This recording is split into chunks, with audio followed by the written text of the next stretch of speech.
Yeah. With the Rubik being picked up here, I suppose he's got the opportunity to take the Mortimer Kisses, because you can't really cast anything while those Mortimer Kisses are going. An extra initiation with the cookie. Is it for the two heroes that are picked up already, or is this Fantastic Five looking to just kind of future-proof the draft here? I feel like Rubik pick here is pretty simple. You see Steph King, like you say, a lot of good spells to steal. And it could definitely look like a very good Rubik kit. But then again, you are picking yourself. You are kind of drafting yourself into a hole because right now you need to tick a lot of boxes that Bane and Rubik don't take together because they are both heroes that need to be protected by their tanky cores. If you don't have the front line that can enable this Bane and Rubik, they are gonna have a tough game.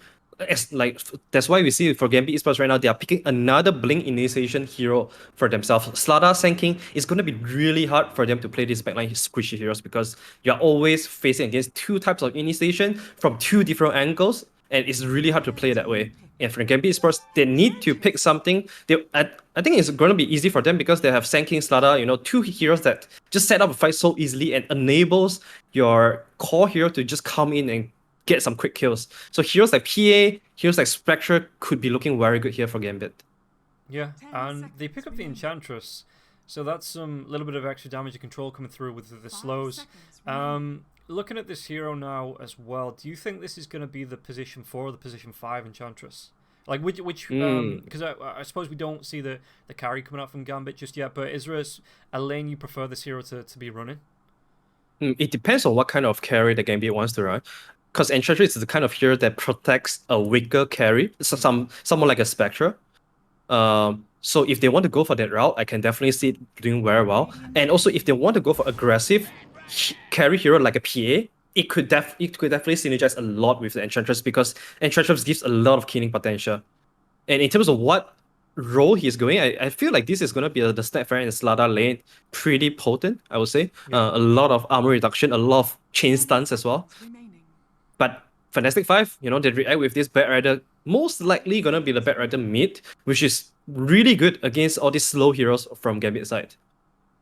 Okay, and okay, they take out the Doom on the side of Gambit. Fantastic Five, like you said, the mid Bat Rider, probably the safe lane Kunkka. Is there anything that you're looking at from Fantastic Five? Because you were talking about the big tanky cores that need to protect the supports here for Fantastic Five. Is there a hero that you're looking at you think that should be coming out here from Fantastic Five to be able to fulfill that role? I feel like something like a Centaur Tidehunter could be very fitting here for Fantastic Five. They need a wall basically because that Gambit Esports, they are running into you. You need some way to save yourself and to turn around the fight as well. So something that comes in with huge AoE counter stun would be very good. So Centaur, Tidehunter, and maybe even Underlord, heroes like that I would say. But Underlord really don't gel well together with Rubik because the two of them like to do the same thing. So I would like a Tidehunter or Centaur really for Fantastic Five here. But then again though, if you're going for that route, Fantastic Five, this time they are the one they are kind of running on the clock and they don't really have any nature tower push as well. So it could be quite a concern for the draft. Well, you pick up that Tidehunter, you just rush the Aghanim Shard. Okay, Tidehunter's going to be gone, That's what we do that's what we do in the pubs. When, again, you don't have a building hitter, we'll make a building hitter. But yeah, no, like I said, so it's probably Centaur is still open. Just looking at other offlane heroes, they could potentially look to pick up. 10 seconds remaining. The Doom is out. Yeah, the Doom is out. The Tidehunter is out. So not a lot of choices here for Fantastic Five. But then again, they have a lot of time. They have the last pick as well. So it's gonna depend on Gambit's hero here. I think Gambit, they have to pick. I think they have a lot of choices here, to be honest, for Gambit, because they have four heroes. They have 4 very strong heroes already. So I think you want to have a hero that can make use of the armor reduction that comes from the Snapfire and Slug, and Wraithking is definitely the hero that can give you that huge crit damage. What about something for Fantastic Five? What about something like the Bristleback? Because you have your initiation coming through from the Bane and the Bat Rider. Kunkka can set up from right-click damage, and if you have this Bristleback walking around, I suppose he does need to be careful about the minus armor coming through from the Slaughter, but if you can just, keep himself moving in these fights, it's a lot of potential disruption to Gambit that he could be throwing out. Yeah, I can see where your idea is coming from. It's another way to protect your formation as well. The only thing is if they are picking Bristol back here, okay, never mind. So Pangolia, and like we say just now, they need something that can come in with AoE crowd control Yeah. to bring them the counter initiation. And Pangolia is definitely the one. Also, Pangolia is very good against Rift King because of the disarm. So I like this pick, but they don't really have the tankiness that can withstand themselves through this heavy burst damage from Gambit Esports. So I would say for Gambit execution-wise, they are definitely at the advantage, because I can see them just taking fights so easily with so many waves of initiations and huge damage as well. Yeah, and Fantastic Five, well, they're trying to close this out in a 2-0. Is the lineup going to be enough? Gambit's, like you say, it's a big, strong lineup. There's going to be 3 or 4 tanky heroes on the side of Gambit. So where does the damage start to come through from Fantastic Five to get through those heroes? You know, is there someone that you think they should be targeting down first? And is there a kill order on the side of Fantastic Five for the lineup of Gambit? I think every time Sand King or Slada jumps in, you want to kill them instantly. Yeah. But then again, if they're built tankily, it could be a problem for them, because like you said, you knew the point. They don't really have huge damage coming out from them side, so they kind of have to take this slow fight, allow the Batrider to kite around with sticky napalm and throw flame bricks around. I think that would be the ideal situation for them to take a fight with Pango rolling thunder as well. Yeah. So taking the long fight is definitely the ideal way for Fantastic Five, but can they survive long enough to take the long fights though? That's gonna be the biggest question mark here. Well, we'll have to wait and see. Just taking a look. Any smokes coming out from the side of Adam? No, doesn't look like it just yet.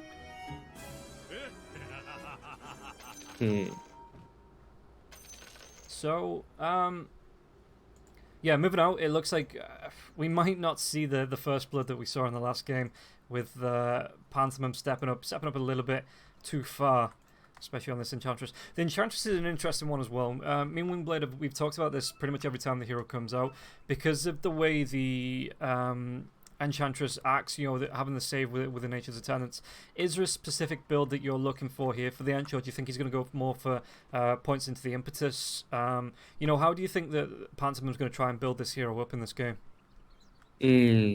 Honestly, I don't see too much Enchantress, because it's not the kind of hero that she has not been very popular lately, I would say. Yeah. So build wise though, I think it's very situational. I think Solar Crest could be very good. You know, just give more armor reduction to your team and more survivability as well. Another way is to play the sustain one. You know, go for Hood, go for Holy Locket to heal up your team. So I think it really depends on how the game goes, and then you itemize accordingly to it to enable your teammates. So I think that's the challenge of Enchantress most of the time. Itemization is very tricky on this hero. Yeah. Okay. We'll see. I mean, we call it the semi. From what we've seen, it's usually a semi-support into the Dragonlance, a late-game Hurricane pack as well, like you were talking about the Solar Crest for the extra damage. I do like seeing the different ways this heroes can build up, because again, like you say, the survivability from the Locket is pretty powerful as well in these fights. And Fantastic Five don't really have that massive amounts of burst damage that you get on someone like a Queen of Pain. You know, you do have a lot of damage over time with the Batrider and the Firefly, Pangolier being able to go in with the Swashbuckler there as well, the Rolling Thunder, but those Nature's Attendants, like say with the Locket, could be a bit of a game changer here if Gambit want to go that way on Pantomime. Yeah, definitely. You know, just further punishing the lack of damage coming out from Fantastic Five. I love the idea. I think that's going to be very strong. Laning wise, Fantastic Five look to have a pretty weak lane here across all the lanes. I would say this top lane definitely Realm have to watch out a lot against the Slada plus the Sapphire. There's a lot of critting potential here, even on the Bane as well. Yeah, and you can see that Saryu's going to go for the level 1 little shard. The Crush comes out. Realm's going to be taking a lot of damage coming through from this. So once Afterlife gets that bash up at level 2 as well, like you say, there is a lot of, even just through the right click, there's a lot of punishment that can come through. Does Bane... Do you think there's going to be any early points into the Enfeeble, or is it just going to be the normal Nightmare as well as the Brain Sap build coming out from the Bane here? Yeah, it feels like a normal WE build coming out from Deira here. I think sleep is very important for them, because if you can pull out a clutch sleep to maybe dodge a cookie, that would change the situation very drastically. So yeah. Okay. Looking for those big plays coming out from there. And Afterlife, look at him. He's always positioning himself to be in the position to bash Realm. So definitely playing very aggressive here. Yeah, and Torrent, well, the Nightmare gets toggled off here from the Sayus, so the Torrent will miss, and Afterlife just going to be able to walk himself back. He's, again, he's going to go in with a double gauntlet. What's coming on the courier here? Could be the bracer, so it looks like it's going to be the double bracer build for Afterlife coming through, just to get that extra little bit of tank, that extra little bit of regen. And the item after, is it going to be something like the hood, or is it, you know, do you just go straight for the blink dagger here and get aggressive on Afterlife? I think it depends on how the lane is going, but knowing Kunkka, he wants to be going into the jungle quickly. Yeah. So I feel like something like a power threats or maybe phase boot to just, you know, an upgraded boost would be very good for him to snowball the lane to get more killing potential. Yeah. So even if he wants to go for Midas, I wouldn't really blame him at all, because it's just a very good way to skill for a Slaughter, and especially if the enemy leaves the lane early on. I think having a Midas is really one of the very effective way to punish your enemy for leaving the lane so easily. So, yeah. Well, we'll keep an eye on, see what Afterlife wants to go for. Looking at the other lanes here now as well. I mean, okay, so Batrider up against Meljul on the Sand King. That's a little, again, a lane that I don't always, I don't see too often now. How does this play out for the Sand King? It feels a lot like last game, but this time Meljul is on the one being defensive. I think he should be okay, just, you know, farming in this lane. He's not gonna be threatening any kills. You know, he's a Sand King. Yeah. It's his life in the early stage. But as long as he gets to the boost of travel timing or blink dagger timing, the game will start for him. So I think what he wants to do here is just to get to those timing as soon as possible. Okay, and he's even going to be able to farm up the side camp straight away, going in with that 1 point into the caustic. Sandstorm comes out for him now as well. Bottom lane, looking at this, Smiling Knight coming up against Sam on the Pangolier. You were talking about the disarm coming through with the Rubik hanging around as well. It looks like Ench, did he move off? It looks like he moved off to try and steal. Oh, it was actually the bounty rune that he took. So taking that away from the Batrider. So Pantomime leaving the Wraith King alone, but Wraith, he's looking alright here, getting towards that level 4 already here, 4 minutes into the game. And how is this lane going to solve as well to the extra survivability? It looks like it's going to be the armlet. How does this lane play out into the late game again? Is it going to be another Wraith King moving into the jungle, looking for the skeletons to help him farm? Or do you want to get aggressive? Yeah, I think you want to be aggressive when you can get aggressive. I think Pantomime, he did a very good job in going for the bounty when the creep wave is pushed under the Wraith King towers. So Wraith King kind of get a full lane to himself. That's why he's level 4 right now. So very good job by the Enchantress here. And in terms of getting aggressive, I think it's not easy to get aggressive on Pangolier, but then again, Wraith King don't get zoned out very easily on this lane. So he should be able to stay on this lane as long as possible until Batrider or Kunkka makes a rotation. Watching that in the mid lane, both the Sandstorm as well as the Sticky Napalm, the Firefly doing damage, and it was the Caustic that finished off the Batrider after he got the kill. In fact, was it the tower that got the final hit there? Yeah, it was the tower that did the last bit of damage to take down the Batrider. But this, in the mid lane, both heroes using Fairy Fires to try and keep themselves alive. Both got bottles, and it's a bit of chaos in this mid lane. It really is. I mean, I suppose the Batrider does need to come in close, and that Sandstorm range is pretty long. So if Batrider wants to get aggressive with the Firefly onto the creeps as well, he needs to come into that Sandstorm. There's just damage flying left, right, and center in this mid lane. Yeah, I like that Marine here is getting aggressive because, like we say just now, Sand King really wants to focus on his dagger timing or traverse timing. So if Marine can just make it, any minute slower, that would be a big win for Batrider here. Yeah, and he does have his lasso up now. So is this going to be... Does the Batrider get aggressive early with his lasso, or does he still want items? Because he's only about 500 gold away from his own boots of travel. Does he just want to go for... I suppose the answer is going to come through with this Invis rune. Yeah, he doesn't have any detection though. Oh, there's 2 bounty rune!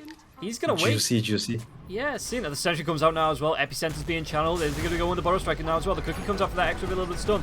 Could be the double bounty coming through. So even with the damage from the Epicenter, Meljul still has the time to pick up both bounty runes. Oh, that was so well played. The Sentry placement was good. Batrider was scouted by the Observer Ward from the Radiant. So that was a really smart call coming out from Sand King top lane.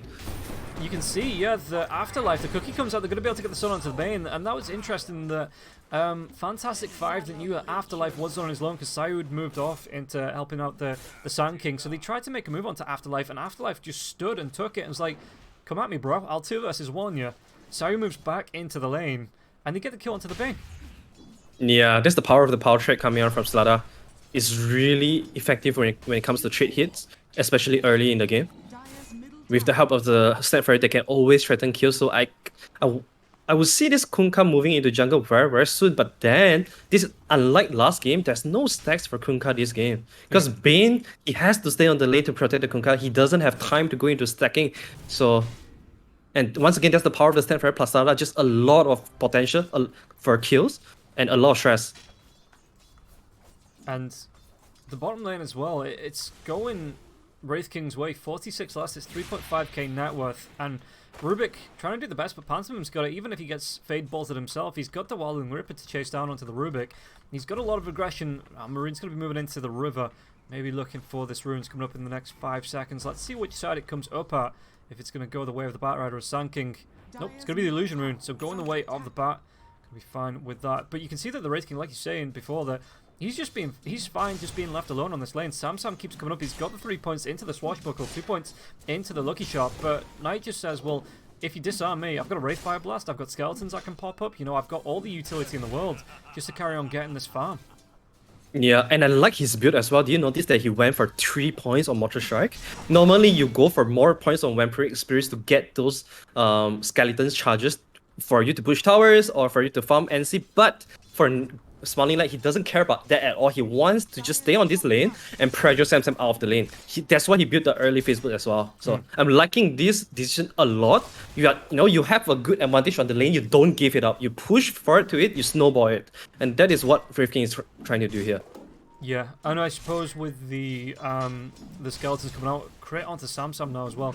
Yeah, the skeletons coming out with the neutrals being stolen by the Enchantress as well. You really can put pressure onto this tier 1 tower where other carries might not have that early power spike like you were talking about to get aggressive onto that tower. So it means that it's going to pin Samsam to this bottom lane unless you want to lose an early tier 1 tower on the bottom lane.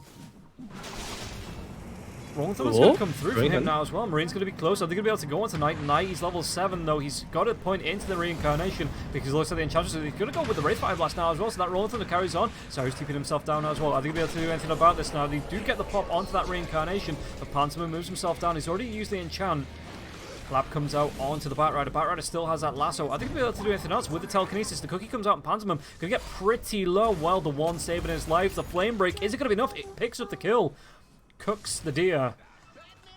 And, well, it was a long-range one, but Batrider able to pick up a couple of kills on this lane. Even if it was just a Reincarnation pop, you know, it's going to be dead for the next... Oh, it's going to be down for the next 180 seconds. So a really nice time in there. Just to put the Wraith King under pressure. Yeah, there was a lot of rotations and resources used to just bring down the Wraith King's Reincarnation and also the Enchantress, though. I would say, on the macro side... I think Gambit was actually the one benefiting from this. I like that the 2 cores of Gambit didn't overreact to this. They stay on their lane, get more farm to punish the reactions.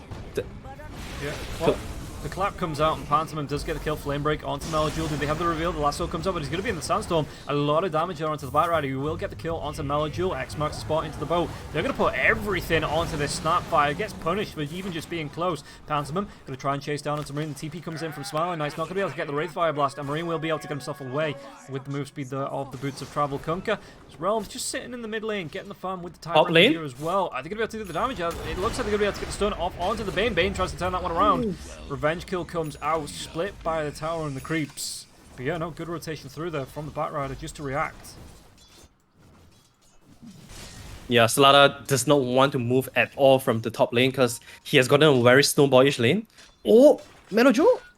Oh, didn't quite get the range to stun the Batrider, so Epicenter will be off ways here. Looks like the bottom lane, though, they're going to try and make a move onto Smiling Knight. The boat comes out. Not going to be effective. Telekinesis now with Rolling Thunder. Are they going to be able to take the Knight down? There's no reincarnation for the next 85 seconds. Trying to outlet toggle himself through this. The damage should be there. And yeah, Rubik going to be able to assist with the kill. It did mean that Realm had to move down. But with 4 heroes down here, they can put the pressure onto the Wraith King. Like I say, he wanted to be in this lane, not moving into the jungle. And Fantastic 5 might force his hand here, putting pressure onto this tier 1 tower in the bot lane. Yeah, I think Fantastic 5, they understand the game plan of Gambit. They know that Gambit, they are running very greedy cores. Yeah. You know, these 3 heroes, they want to stay on the lane all the time. They want to be farming efficiently because they want their lane, right? That's why Fantastic 5, they are just putting heroes into this Rift King lane, trying to force Rift King, like you say, force his hand, get Gambit out of this lane. And if they don't react, if you want to play greedy, I'll just kill or carry that. Which is what happened for Gambit. Yeah. And they are getting kind of punished here by their greediness. And it looks like we're going to get a little bit more minus armor coming through from Smiling Knight in these fights as well. Going to be going towards the Desolator. Did anybody start to move towards the Solar Crest? It looks like the Snapfire's got the minus armor coming through from the Blightstone, but it looks like it's going to be just that. Well, Melduel, though, the Phoenix Grip comes out. They're going to get the reveal, and Sand King takes an early death once again. 12.5 minutes into this. Rotation wasn't even the last sword going to be used. Are they going to try and use this onto Pantomime now as well? Looks like it's just going to be the final flight. So yeah, he does actually commit the lasso onto the Ench. And once again, the deer gets cooked. Oh, mid lane, Afterlife, in trouble as well. Rolling Thunder, yeah, it connects, and Fantastic 5 playing that split really well. Realm, he gets low, but 60 health, enough that he's able to walk himself away. Amulet toggle if he needs to now as well, just to get some more farm. It feels like Gambit, they're kind of crumbling right here. All the lane advantages actually give it all back to Fantastic 5 because of this fantastic rotation that they did. And Gambit, they finish up the dagger on Sand King, but they haven't got any successful rotations yet, or anything coming from this Sand King. He tried to make a move on the Predator top lane, he failed, and then he went into the jungle for, I'm not sure what reason, maybe he's trying to scout out some stacks, he got punished again. So there's 3 deaths already on this mid Sand King. And for a mid Sand King, when you get such an early Blink Dagger, you want to have accurate movements. You want to have your early movements paid out, but it is not happening for him. So I think he is really regretting this early dagger decision. If this is a early boost of travel, he must have felt so much better. Yeah. So do you think he's actually going to be going for the Yules? Does this just play in? Because defensively, it means he's going to be able to dodge off things like the boat, but how much does the Sand King actually want a Yules in this game? Like you say, compared to like the Boots of Travel, the Blink Dagger, maybe something like a Force Staff as well. You know, how much defensive versus offense is this for the Sand King setup? The Blink comes in. Are they going to be able to do the damage? Yeah, the cookie comes up. Bane's going to get pretty low, but if you have the damage fall, Nightmare might save the Bane's life now as well. He's going to be taking a lot of damage from the Sandstorm, so it will be a kill eventually. Where's the reveal coming through? There's going to be a lasso in 12 seconds. Is he going to try and run him down? So look at the Brown Boot, so it's going to be the Burrow Strike going to be used here from Melduel. The minus armor was stalled by the Rubik now as well. X marks the spot, comes out, and it looks like Sand King back into the Torrent. One more right click. Realm gets himself a 3rd kill of the game. So yeah, just really good rotation coming all over the place from Fantastic 5. You mentioned, you know, whether the Sand King really wants to go for a defensive route.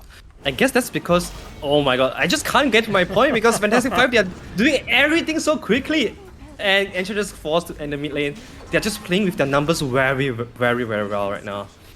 And back to the point, Slada, he's going for a very carry-ish build here with the Mask of Magnus into Midas. Yeah. I feel like you get 1 of them, not 2 of them. So, but anyway, I think this gives the reason for Sand King to go for this very utility kind of build because he's a mid after all, but you don't mind moving into a position 3 if you have a Slada that builds into the carry items. Yeah.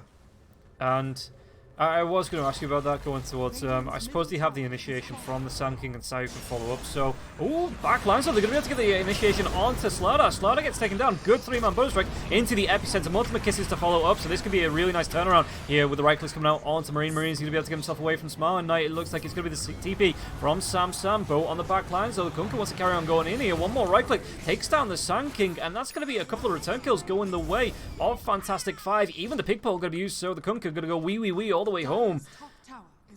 Does he want to pick up the Arcane, or is he just guarding that? Well, no one else on his team is nearby, so yeah, it looks like Realm just going to be able to pick that one up. That's going to be nice. The boat has already been used, but for Torrents, X marks the spots. Setups even onto the Tidebringer. Just that nice extra little bit of cooldown reduction there for the Kunkka. Yeah, so much farm. Like, he's going to farm so fast for 30 seconds. But yeah, I mean, we talk about how, how scary the armor reduction is coming out from Gambit, but they are really not utilizing them well because they are kind of, they won the lane and then they feel like, guys, we won the lane, let's snowball on the lane, let's get more farm across the map. Fantastic Five understood that, read them like a book, and just punished them all over the places. And Gambit, it seems like they just haven't adjusted back from their advantage being lost. It still feels like they're still playing as if they have a lot of advantage from the lane, but it's actually not. The Rubik even takes the enchant off the Enchantress, so going to be able to take the Hellbear Smasher. He just stands and, well, he's going to be able to take down these skeletons at least. It's going to be 46 seconds left, and that's not really going to be able to take too much advantage, but it's just a salt in the wounds. The Pantomime didn't really expect this coming through, trying to get a kill onto the Bane, and all of a sudden loses his Hellbear. So yeah, it steals it back. Okay, so that's a refresh at least. Maybe that feels like, okay, well, he lost it again. It kind of reminds me of my high school relationship.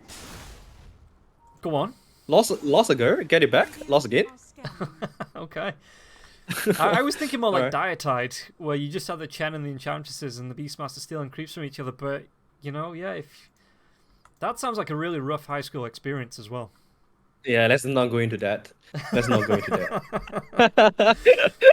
Fantastic Five being very aggressive here, like 3-man smoke, looking to invade jungle, put down some aggressive observer ward.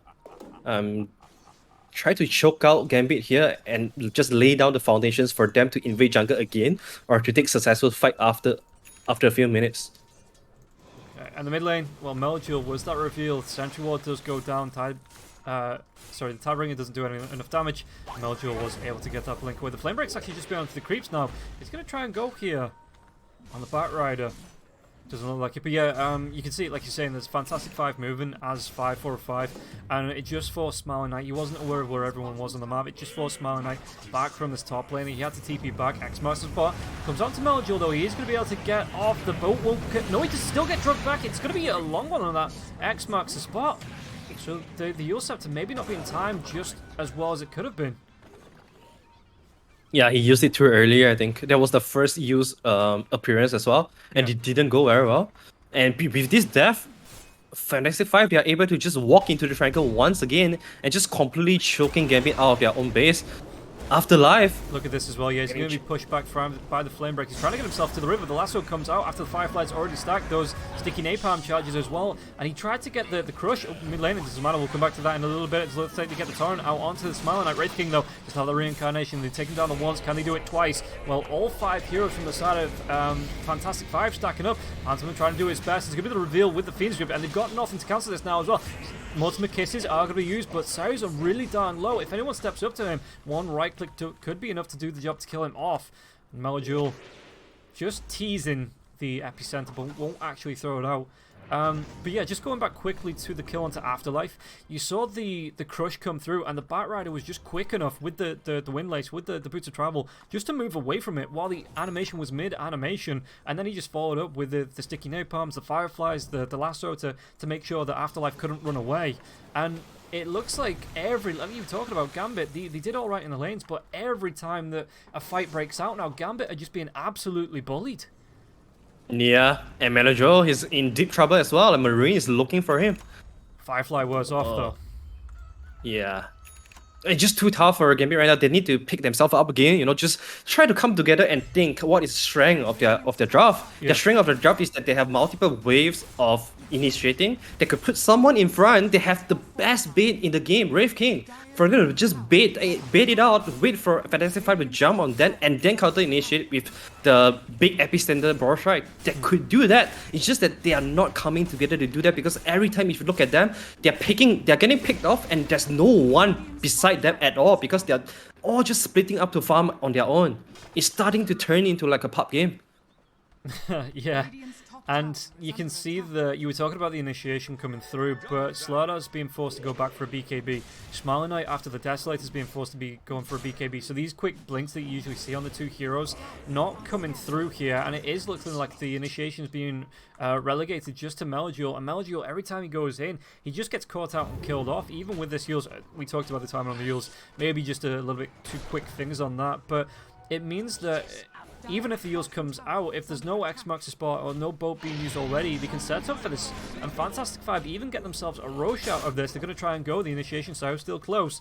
Are they going to be able to go into Afterlife now as well? Because Kunkka has that Silver Edge. The right click comes out. He just takes so much damage. And the bow, Afterlife trying to run himself away from this. But it's what with Stolen here now as well. It's going to be the, okay, maybe not the best spell with a Slithering Crush. Means that Rubik has to come in right close to get this one off. Rolling Thunder now onto the Wraith King. Wraith King is going to be able to get himself away. Another Reincarnation is going to be coming up. But 4 heroes stacking around. There's going to be another Fiend's Grip if you want to go for us now as well. The Rolling Thunder just carry on. Bounces him down into the river, into the waiting arms of the Batrider. Where's the Torrent going to come through to cancel that TP? Do they have the damage to take Smiley Knight down? They absolutely do. Tidebringer being used by Realm. Even picks up a couple of skeletons there as well.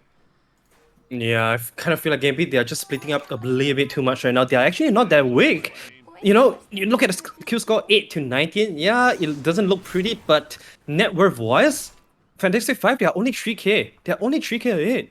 So Gambit, they actually could take this fight pretty easily, especially knowing that Kunkka didn't rush for the BKB. He went for the Silver Age first. But right now, it is just a little bit too late. As he has AGs, he has BKB, and there's a BKB completed on Batrider as well. Top lane, yeah, the Eul's comes out. There's not going to be fault from the Batrider because he doesn't have that blink just yet. So it looks like Meljoul this time will be able to escape, no follow-up, but it just means that, in fact, Meljoul might go from the frying pan into the fire here if he shows on this lane, TPing down towards the tier 2 tower. There's 4 heroes stacked up around this Torrent in the trees just to scout it out. They are going to be able to see Meljoul now as well. Was that follow-up going to come through? Sam has that Rolling Thunder in 2 seconds if he just wants to come right through the trees, right up Epicenter being channeled, but Realm, okay, looks like they're going to play it safe, just blink away, and keep Meljoul fighting for another day here. But this just means it's a free tier 2 tower. Fantastic 5 absolutely pushing this advantage to its limit. Yeah, they are being very smart right now. They are taking this in a very disciplined manner too. They are surrounding the observer ward. They are not showing anyone when Kunkka is the one hitting the towers with Aegis. And right now, Marine is also building into the Blink Dagger as well because they know that for they themselves don't have a nature tower hitter, so they need to utilize this Aegis timing for them to hit some free towers. And once, if Gambit wants to look to position to defend, this Blink Dagger can definitely catch them off guard very well. Yeah, and look at the smoke, the movement speed coming through. Oh, is he going to be able to see? He might be able to get the lasso off. The reveal comes through from the dust, and Enchantress, it's just another hunting trip. And it looks like Deer is on the menu once again, being forced back into the Firefly. The damage coming through from the Batrider, just enough to take down the Enchantress. Man. Meljoul's going to show as well. He's right underneath the sentry. So Realm, okay, he's just moving himself out of vision, blinks himself out. I'm starting to like Marine already. He brings his own dust, man. That is very well played. Yeah, that's basically solo killing the Sand King, solo killing the Enchantress. He has a very good read on the map right now, knowing that Gambit, they don't want to invite any fight, so they want to just split push. And he's always going to the right lane to get the right heroes, and he has been pretty impressive so far. Top tower is like you were talking about, he's not too far off that blink as well, and the massive movement speed. He's got 420 movement speed coming through, with just the Windlace as well as the Boots of Travel, so that's going to be really nice, even just to close the gap, so it gets a guaranteed blink in. Realm pushing through. This tier 2 tower on the top lane is still standing, but maybe not for long, as Realm, he's got himself a double damage rune as well. He's getting close to the AC coming through from the Kunkka. So this is going to be really nice. We were talking about the minus armor strat coming through from Gambit, but this is just going to do it a little bit to off-put that, you know, make it a little bit harder for Gambit to get those kills through when they do get the kills through, because, I mean, they've only got 25 minutes in, and what do you think the Kunkka goes for? Because I think the AC is a really nice pickup, but what do you think? Does he go for anything else afterwards, or is it just going to be like back into the Satanics, into items like that are going to help keep the Kunkka alive? I think Satanic is definitely looking pretty good here. Like, it's a very good item against heroes that output a lot of physical damage, and especially Kunkka with the Silver Age. One Satanic with a crit could bring him from 0 to 100. So that's definitely looking like a very smart choice. Another way could be the Datas, just to get more damage here. Yeah. Oh, Gambit, they finally get a kill. on Dara. Poor Dara, he's 0, 5, and 6. He's just trying to help his team, and any time he gets left alone, he gets killed off. But really nice rotation, 3-man rotation there from Gambit. How's the vision looking? Yeah, so they do have this cliff vision to see that Dara was alone. You know, so it was a nice radius there. And can they push it? The Bane's only down for 10 seconds, so what can they do with this? Is this just buying some guaranteed farm time for the Wraith King here? Yeah, it seems like it. It seems like for Gambit side, they definitely are looking for a lot more item. You got this dagger coming from Slada. He has now finally got into the ready to fight stage. Yeah. Oh man, Jodo. Alright, they gotta run first. They're going to be able to make a move. Afterlife trying to sprint himself away from this. BKB comes out, but was that lasso? It's not going to be a TP just yet, Realm. That BKB, the Phoenix Rip comes out, so they're not even going to need the lasso. It's going to be the lockdown onto Afterlife, and Afterlife will be sent to the Afterlife here. And 48 seconds, no buyback. Heals? Oh, it's just a Pango. That was like, where's Melojul? He's not close, right, to use his own heals, but it was just a Pango using his own heals. But yeah, it opens up more time. Sayo in the trees. He's level 13. Look at the items. He's not completed anything past the... Oh, they're going to be able to lock down Melojul. Melojul. Is he going to be able to get... Xbox spot comes out to drag him back. And yeah, they slay the Sand King once again, and that's going to be the full AC here. Kunkka, he's lost his courier for the next 35 seconds, but once that comes out, should be able to complete onto the AC. And Realm is absolutely giggling to himself, 9-0 and 4. You know, he can't be having a better game if he tried. Yeah, I mean, he's definitely feeling the life right now. 19k net worth. This is definitely some new Medusa or new Alchemist kind of hero. You don't really see heroes with such high net worth in such short time. So it's been crazy. It's been crazy. We haven't seen any team have, you know, real solid solution to this hero yet. That's why this hero has still been so popular for this past 2 weeks. Yeah. And I definitely see the trend continues to be what it is until someone finally finds a solution that beats this hero and everyone else will start to chase for it. Okay, well, the X marks the spot onto Smiling Knight. Flame Break onto Afterlife as well, just pushing him back. Hand of Midas, use your Hand of Midas. Efficiency Afterlife. Come on, man. He's running to the NC right now. Well, at least we know he can hear me. He's listening in. But yeah, the AC does come out from Realm, and now once again, especially now that who picked up the. Never mind, doesn't matter, because it's gonna be Marlene there with the illusion room. Okay. They don't have vision though. They gotta be careful here. They are walking into no vision soon. Both teams are just standing on their own heels that they have vision for. Yeah, a little bit of a standoff there coming between both teams. It's gonna be the 5-man smoke for Gambit, 3-man. Oh, the smokes are gonna be fading now for Fantastic 5. The D-wards do come through, so Fantastic 5 get a little bit of an early warning coming through. So it looks like Rubik's even got himself the Blink Dagger. But yeah, just going back to this, Enchantress has the Solar Crest coming out now. Snapfire in terms of items, it's going to be the Lotus Orb. So it's not looking, you know, they are starting to pick those items up, starting to complete and build through. As Roche, the big man, 2 minutes and 20 seconds away from coming back up. Does Fantastic 5, are they going to look to try and take this side of the map, take the map control here, or do they just want to look for a fight and then maybe look to, if Roshan's up, look for it then? You know, or is it like we need to make sure that Gambit don't pull Roche out, and maybe give them a little space around the other parts of the map, but make sure they don't get Roche. Don't try and sneak this Roche. Yeah, feels like it. Feels like it. I mean, Gambit they had 2 very beautiful orbs around the triangle, but they gave one up freely. The Bane just literally walks up and devoured it, and there's no reaction coming out from Gambit at all. So I was quite curious that why they moved their way to the bottom side, because obviously Roshan, like you said, the big man is going to be the biggest objective here. But them moving away from their own triangle just gave up one very good ward of themselves. Yeah. So right now, Fantastic 5, I'm sure that they are feeling a little bit better. And that's the 3rd DD rune found by Realm. Yeah, and he can hold this if he doesn't want to pop it. He has the timing that Roche will be up in just over a minute. So if he keeps it in the bottle, he can wait for Roche to be back up. And that's going to be a really nice additional bit of utility, a bit of damage here for Realm. Even going to go back for the Satanic. So it's probably going to... He has the empty slot anyway, because that's the Bat Rider's bottle. Are they going to try and go, though? The smoke will be used. And Melojule is just constantly channeling this epicenter, just as maybe a defensive. Ooh! Bloody hell! Cleave comes out and just one-shots the Enchantress. Don't even need the Untouchable to be broken now, as Realm just steps up with the double damage rune now as well. Backlines, Afterlife even taking the same punishment. Gets taken down, Dara on the backline, so it's going to be the Smiling Knight that gets that kill. Realm with the BKB. Tries to just carry on coming up now as well. The buyback comes through from the Ench. Needs to be really careful, Sam. One more right-click. Is it going to be enough? Not with a shield crash. So Sam, 50 health, will be able to get himself alive. Realm wants to go with the X marks the spot. It's going to be the one more right-click onto Sayo. No, the slow comes through from the Scatter Blast. And Realm, well, the double damage rune only about halfway through, 2/3 of the way through now, but Melojule stepping up. Realm, he one-shotted the Enchantress without activating the DD rune, and after he activated DD rune, he three-shotted the starter. He does it again! Oh my god! Absolutely does it again. They get the return onto Sam. Man, no one deserved this, man. No one deserves this thing. That was just... Oh my god, that was so sad. Which is why I guess we don't see much Enchantress pick up, right? Right, recently because Silver Edge has become such a popular item and everyone builds Silver Edge. I think that's one of the biggest reasons why we don't see Enchantress, and this match in particular definitely shows why. Yeah. If anyone haven't known it yet, yeah.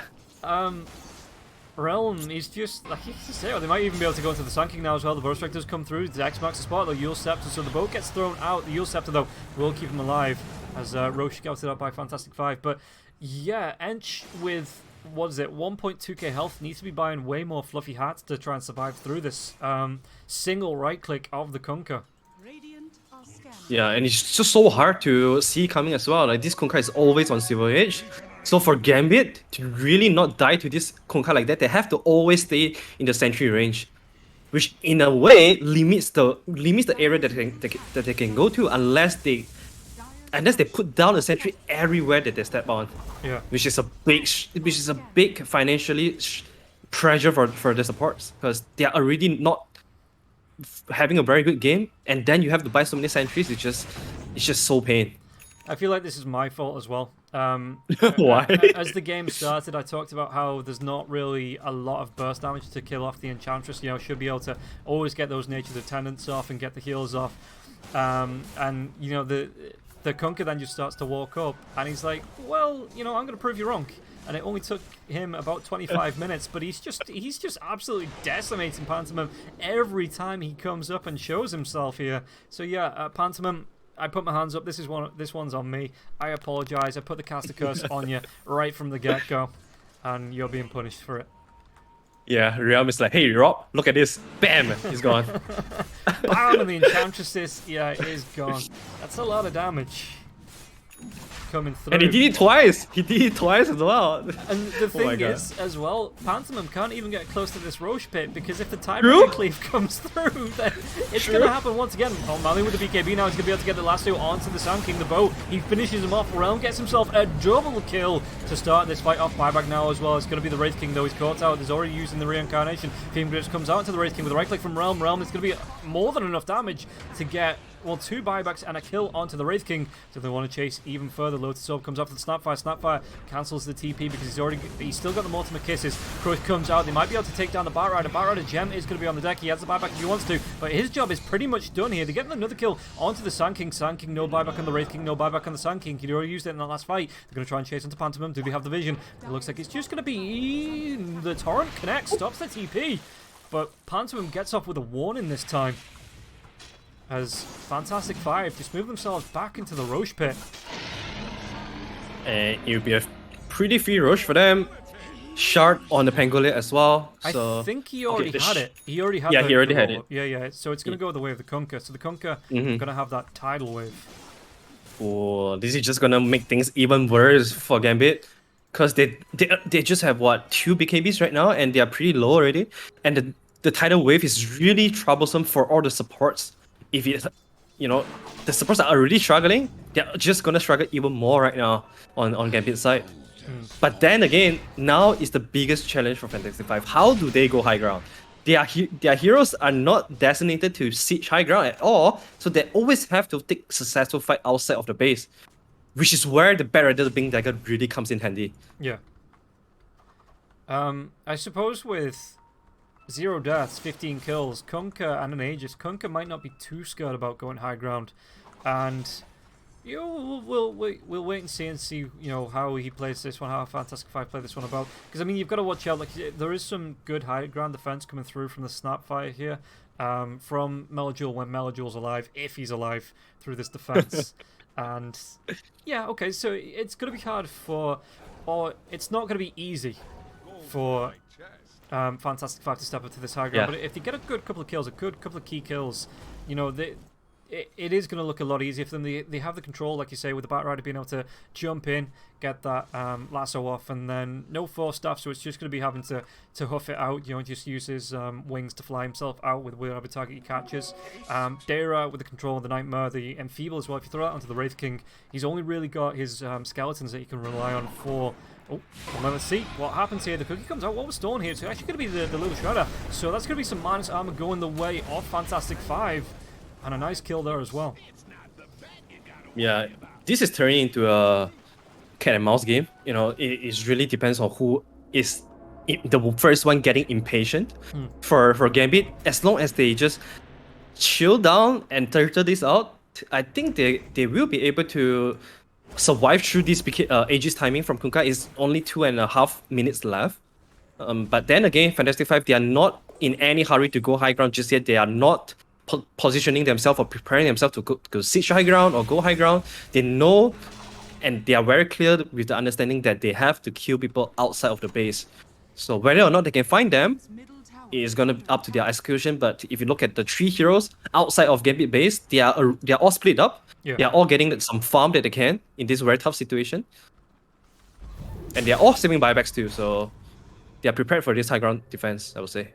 Yeah, and just to rub salt in the wounds, Realm finds himself a Penta-Edge sword. As if he wasn't throwing out enough damage already. Extra 45 raw damage. That would just work so well with the crit that he gets from the Silver Edge. I wonder what is his next item here. Does he go for Aghanims? Or does he want to wait for Aghanims from this third Roshan? Yeah, I mean, the third is a long ways away, so if he can get the gold, I mean, he's already got himself 4k, so yeah, he could go for that. Does he have the reveal onto the Sand King? Flamebreak comes out, actually pushes him out of the Sandstorm now as well. DKB, it's going to be a big dive in for the Batrider. Batrider just having to... Well, he's got himself the Refresher Observer as well, so that's going to be some... Top lane. Pantomime. You've got to be really careful. Here it comes. Realm doesn't even need to use a creep. One right click onto the boat. Was that damage onto the Enchantress? Once again, the Tidal Wave just to push him back. 3 heroes rotate, 4 heroes here just to take down little old Ench. Oh, that's actually okay. That's actually pretty okay for Gambit. I think they are happily accepting this death from Enchantress because this means that Smiling Knight, he could push out the bottom lane. Sand King can push out a little bit of top as well. So, and Enchantress, he has buyback. Oh no! They get the catch onto Afterlife. Afterlife now as well, just being caught out, killed off. And in fact, he dropped the Penta-Edge sword. That's why he didn't manage to pick it up. He didn't. The lasso came through just before he could grab it. That's going to be just saved. In fact, is it still on the bat? No, who did he pass it off to? Is it going to be onto the Pango? Where is it? It seems like it. He's sitting at the base. It's actually sitting in the base. No one is picking it up. Did he? Right, okay. So the TP, they sent Kunkka's Penta-Edge back and gave over the enemy Penta-Edge to the Kunkka. Okay. just because. Yeah, just asserting a dominance here. I'm not gonna use my own. I'm gonna use yours to put some pain into you. Yeah, the torrent on the back lines, Phantom, and you can see again, just being careful, going to step up with the Glim Cape. Flamebreak comes out, so actually going to be pushing back now the epicenter onto, well, Kunkka, but is he going to be fine here now as well? It looks like Kunkka just going to try and, he's just going to stand and hit the racks. He's like, I don't even care about the fight going on, I'm just constantly going to be hitting onto your base while the rest of my team, the roll-up comes through from Samsam. Are they going to be able to dive in even further now as well? Torrent going to be used onto Smiling Knight. Smiling Knight will be caught in onto this, and Realm just going to be able to back themselves away here. Fantastic Five, but they did get a lane of racks. I suppose that answers the question. How did he step up onto this? Because they just walk up with the Kunkka. Yes, he did lose the Aegis, but he was still fine. He had to pop his BKB. It's going to be the Axe coming through for him now as well. Yeah, I loved it. I think Kunkka also didn't engage in the fight at all because Pango was zoning out. the enemy, Batrider was also zoning out the enemy. He knows that is the best timing for him to hit some towers. Yeah. And for the situation right now, that he doesn't care about any kills at all. All he wants to get is to get the tower, because those towers end the game for them. So it was a very calm and cool and collected decision coming out from Kunkai here, and I love it a lot. He's also going for the Aghanim's next, just further making it hard for Gambit's supports to play the game. And with these Aghanim's ready for himself, this team fight is gonna get so much harder for Gambit to, as a whole, to take, because they already have a lot of problems that they don't have answers to.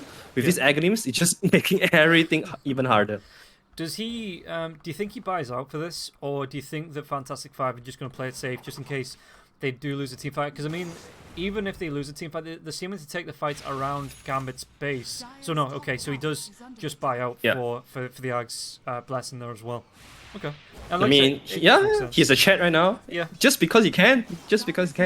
I think for his point of view, he thinks that I'm gonna farm my buyback cost in like 1.5 minutes anyway. Yeah. Because I'm farming so fast, so he doesn't really care at all. Oh, Edge, the cleave comes out, survives through this one now, Pantomim, but there's going to be the dive in with the boat as well. The tidal wave to drag Enchantress back. There's going to be not enough, so yeah, the Nature's Attendants this time doing the job. Smiling Knight, top lane. He's going to have to go for a BKB, the Fiend Grip comes out, and it's even Dara. He's got himself the Aghanim Scepter, so the Illusion's there as well, so it means that Dara can just go for the right clicks while the Illusions do the job on the Fiend's Grip. And bottom lane now as well, Melodule, he's not going to be revealed. Realms in that Silver Edge, who's he looking for? Sayu's going to be stepping up. Does he want to go for this, or because he doesn't have the TP for 25? So maybe just waiting for the rest of his team to back him up. Yeah, so Realm plays itself. Silver Edge, he might actually step onto Afterlife. TP?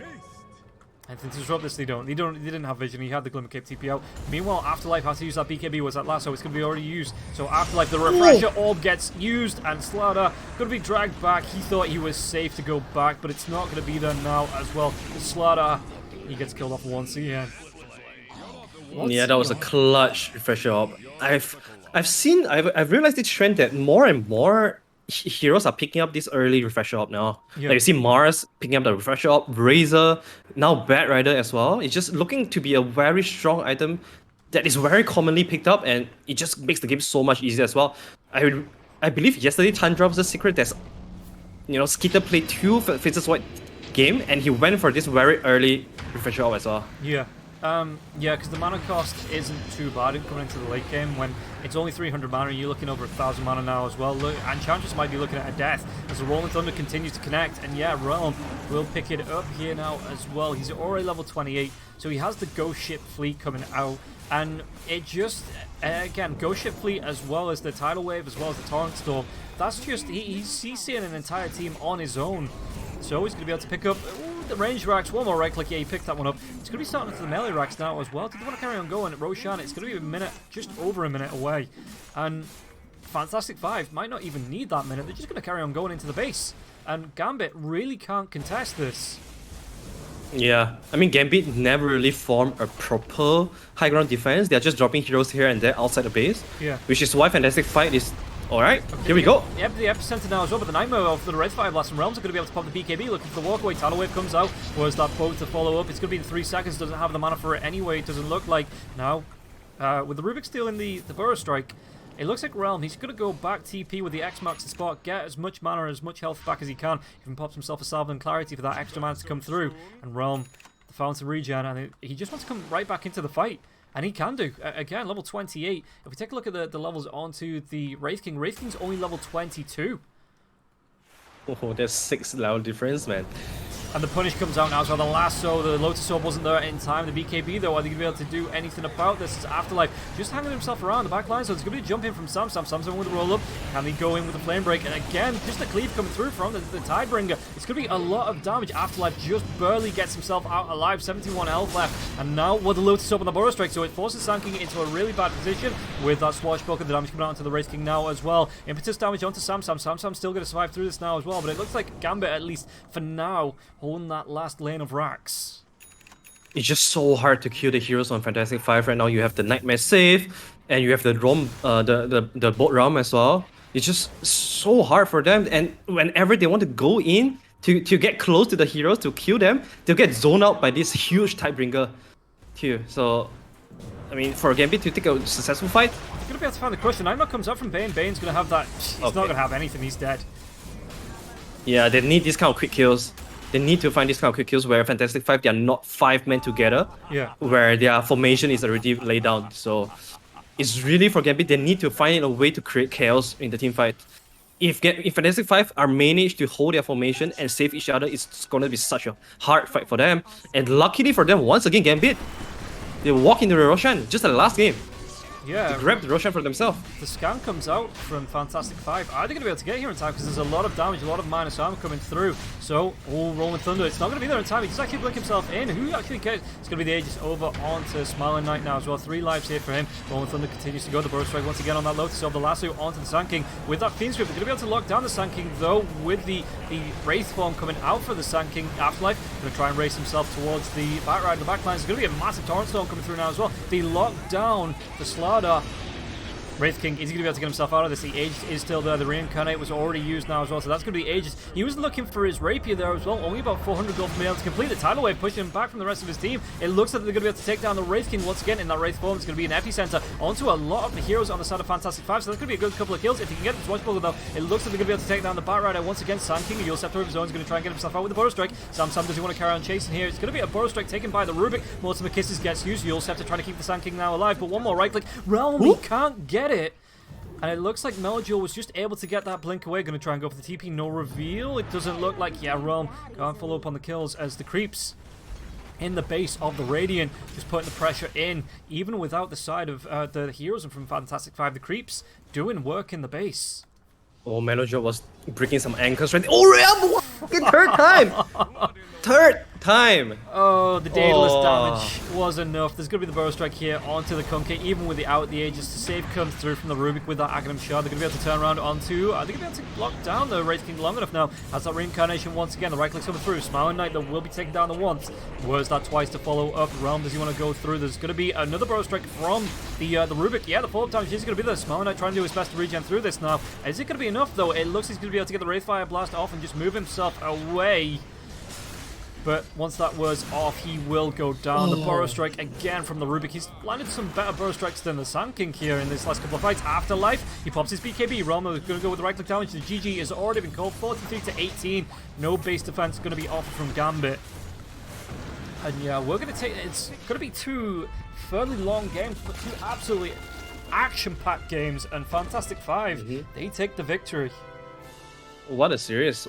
What a two games here was really, like you say, action packed, and I feel like this entire series, Fantastic Five, they are just taking very good fights. And Gambit, it feels like after game 1, their confidence got crushed a little bit, but then they picked themselves up in the second game with very good draft. They played out the laning phase pretty well as well, but it just seems like after the laning phase, they didn't really come together as a team to really utilize what their draft is. And the synergy that their draft has as well. It just feels like, everyone just playing for themselves. They're not coming together to make use of what they have. And it's just Fantastic Five playing more like a team compared to Gambit Esports in this series. And once again, in the game 1, it was Queen of Pain that had a fantastic game but lost. This time around, Kunkka had 24 kills, 0 death, and they clinched the victory. Yeah, and do you think just quickly the Wraith King, because the Wraith King went for that quick Desolate, do you think he would have been better off going for like a Blink Dagger to group up with the rest of his team early on and get some aggression out, or maybe a BKB looking to fight? Is there anything you think Gambit could have done differently in terms of maybe some builds, maybe something like that maybe would have turned the tide of this game? In my opinion, I feel like there is this very strong double dagger timing coming from Gambit, or even triple dagger as well. But then Slardar, he opted for this Muscle Madness plus Midas, so I think that slowed down his itemization a lot. And because they didn't have this double dagger timing, it actually killed the plays for his team. Because after the Midas and MOM, he can't afford to go to Dagger without the BKB. So he has to complete the BKB on the Slaughter. So there's like, what, 30-minute Dagger coming out from Slaughter, and that's just way too slow. Before that, they have already lost a lot of opportunities for them to snowball, to get quick kills, to lead into Roshan, and Fantastic Five capitalize on that and completely roll on them and punish them very well as well when Gambit Esports want to split pushing and staying on their lane, especially pre-10 minutes. I think Fantastic Five did a very good job in reading Gambit Esports and just playing against it. Yeah, okay. Well, thank you for standing in today. Again, hopefully Wingblade gets better soon, but Leon, thank you very much for standing in. I've really enjoyed the cast, the knowledge that you brought to it as well. It was really enjoyable to listen to, and hopefully, sometime in the future we might be able to get the opportunity to work together again. But did you enjoy it? You've got to enjoy it. That was some good Dota, Of course, man. Yeah, that was some good Dota, good partner in crime as well. I've always wanted to cast with you, so it was a pleasure for me. It was a joy for me, and I definitely hope that we can do this more often in the future. Okay. Thanks for having me. Yeah, no, absolutely loved you having me on the cast. So yeah, again, hopefully in the future we do get more opportunities to work together. But everybody, that is going to be it for Division 2. I hope you've enjoyed it. It was a quick 2-0. Could have maybe hope for a third game, but that might have been a little bit greedy from us. But we're going to be saying goodbye now, and we're going to be throwing you over to the main cast, the main panel on the BTS studios, looking for the other 2 matches coming up from the Eastern European Division. Stick around and look forward to that, because if this is a banger, this is kind of like the standard for Eastern European games. They're just going to be absolute bangers all the way through. So stick around for those guys, and we'll see you next time. What are we, Sunday? So myself, I'll be back on, I think, Friday this week. And then T-Pan will be doing some games in between as well, so make sure you stick around, join in for those. But for now, thank you very much, and see you next time. Thank you, guys. Bye-bye.